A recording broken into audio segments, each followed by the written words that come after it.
démb.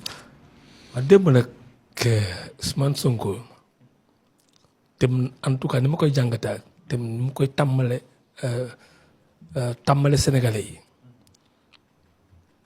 il communique avec des messages subliminaux c'est-à-dire que day junj yu bëri alors il s'adresse à des gens yoo xam ni peut-être seen yëg-yëg lay ciblé mu leen di rassurer di leen yëgloo moom ci lan la ne waaw mooy message subliminaux bi ñoom mooy toucher leur inconscient mais xam nga dañuy wax comme wolof mooy message subliminal mooy junj junj lu message la mais borom xel ñoo koy décoder alors borom xel nag ñoom ñooy mën a fexe ba le projet de sens ñu fexe ba moom mu génn au niveau compréhensible ñu koy wax di ko décoder alors démb nag génn def ci dem à fond quoi pour def lan pour clarifier définitivement ba pare problème actualité yëpp bi ñu ñëwee au pouvoir clarifier na ko ci junj ba pare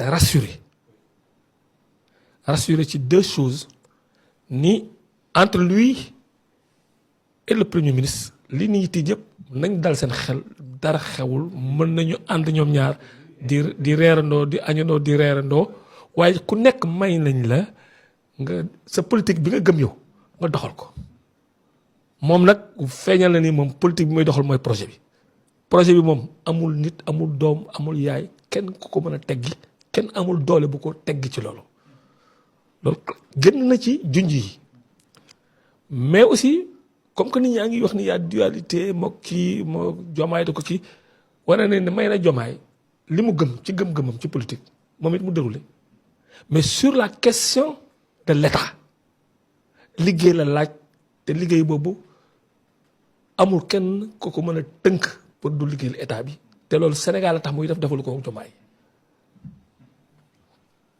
nee na li muy def kenn mënu ko ci dévier benn événement politique benn actualité benn crise mënu ko dévier ci liggéeyal Sénégal liggéeyul sax jomaay mais nag c'est sous l'autorité institutionnelle constitutionnelle du jomaay lay liggéeyee te ci c'est ça aura une inscription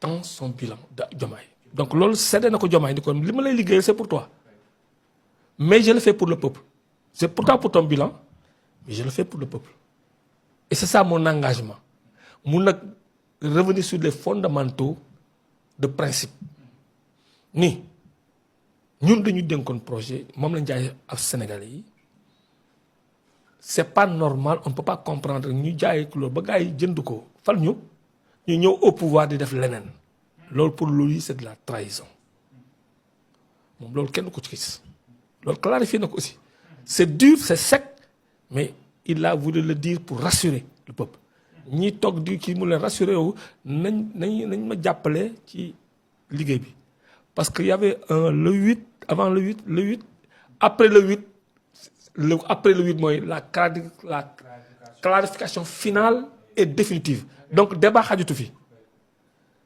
na peuple bi jóg nekk derrière moi jàppale ma notre armée et les républicaines bokkul ci yi ñi am kii ba pare sur la question géopolitique c'est là où il a été très courageux quand même parce que là message subliminal c'est pour Diomaye ni ko sur la géopolitique ma rappelant man que mos na wax ni Diomaye ne partage pas le contenu de la diplomatie de la géopolitique xamu ci dara donc moo tax bi ñu ko posé question sur affaire Guinée-Bissau dafa ne c'est du domaine réservé du chef de l'État mais moom en tant que leader parce qu'il exerce un leadership te leadership dafa am un rapport de vérité avec le peuple et avec le peuple africain parce que moom panafricain la et sur ce plan-là aussi du distraire ou permettre le doute sur son engagement panafricain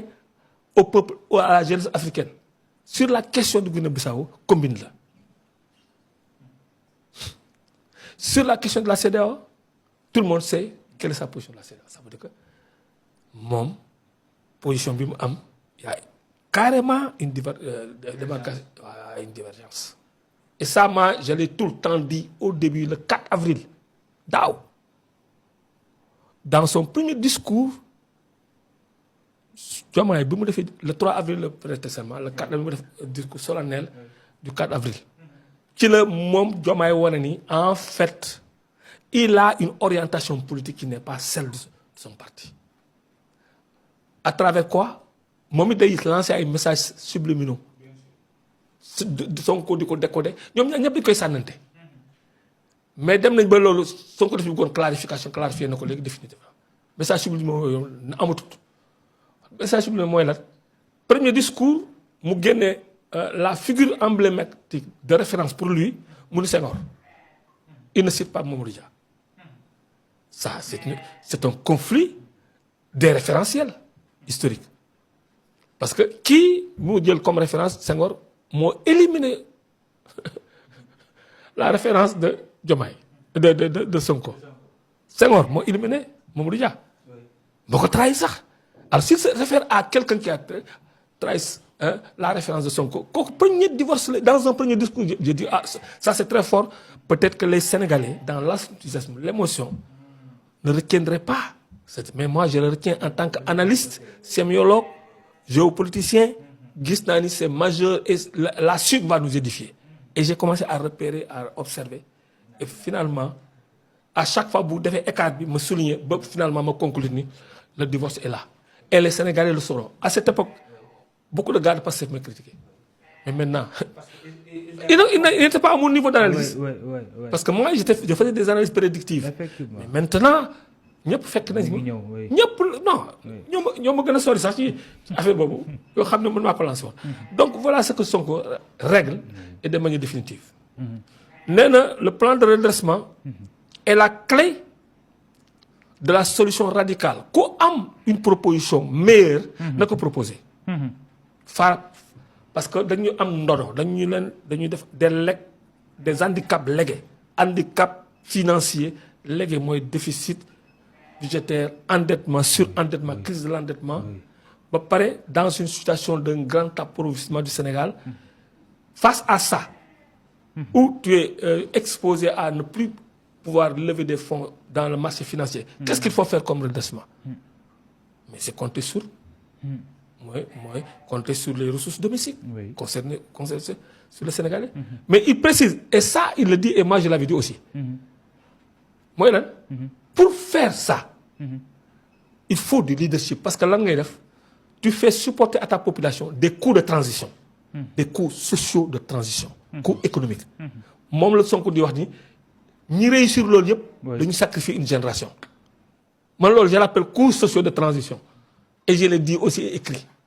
Ça veut dire que moi, je le suis, mais j'utilise des concepts pour mieux expliciter li Sonko di junj dans ses messages subliminaux. Et je crois qu'aujourd'hui, je trouve que Sonko, franchement, il me m'étonne encore.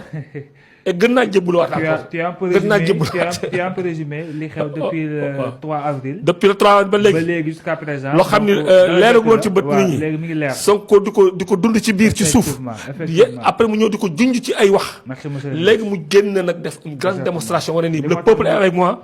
Je contrôle l'Assemblée nationale. Maintenant j'impose la clarification. Effectivement. Et la clarification il a obtenu. moo tax léegi entre eux. Entente wala na entre ñoom am na entente. Gentleman agreement. Accord vous comprenez. Entente que sur la politique ku nekk mën na def Diomaye président na continuer mais bu ci kenn gis problème. Man je sauvegarde le projet. D'où l'importance d'avoir sur le plateau un doyen. Voilà merci ci jotaay bi en tout cas c'est important. Je vous rappelle que ñu ngi ànd ak Amadou Lamine Faye, ancien ministre au temps de président Abdoulaye Wade. Chargé du panafricanisme et de la diaspora. Exactement, chargé du panafricanisme et de la diaspora. C'est important à préciser. C'est important. Très important. C'est plus important que mon nom. Exactement.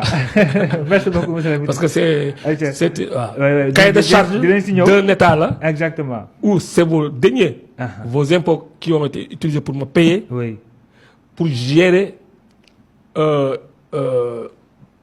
champ politique intellectuel boo xam ni moom la jeunesse africaine bi porté. te Sonko ci loolu la nekk. c'est important c'est important.